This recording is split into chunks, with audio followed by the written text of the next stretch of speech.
Houston Texans versus Detroit Lions. Quickly, you got Deshaun Watson, start. Whoever the running back is for Houston, start. You start Will Fuller. You start Cooks. I'm actually okay starting Cobb as well if he's available. I can't remember. He might be injured. You let me know, David.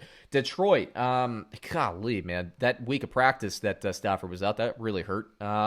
Didn't play well. I don't start Stafford this week. I do start Swift. I do start, if Golladay can go, I start him.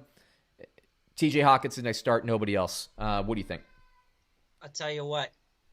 I really hope we get DeAndre Swift back this week because this is a cake matchup. We got the number 1 worst defense against fantasy running backs versus the number 2 worst defense against fantasy running backs. Detroit's the worst. Houston's the second worst. So DeAndre Swift, please be back. He's the only Lion who matters at this point. He's the only Lion who's ever mattered other than Kenny Golladay in my book.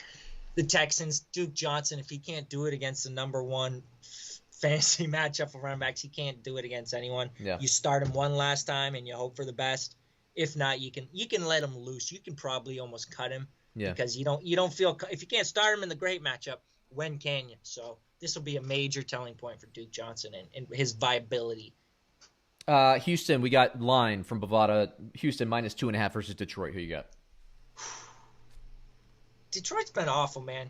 They've been awful. I'm going to take the Texans. Good for Houston covering last week. I'm going to take Detroit has just been like up and down, up and down, up and down. I think this is an up week and since they've been up down. against bad teams, though. Yeah. I'll take Detroit to cover. What the hell do I know? This one, I'm going to stay away from it, and I suggest everybody else do the same. The other Thanksgiving game, we got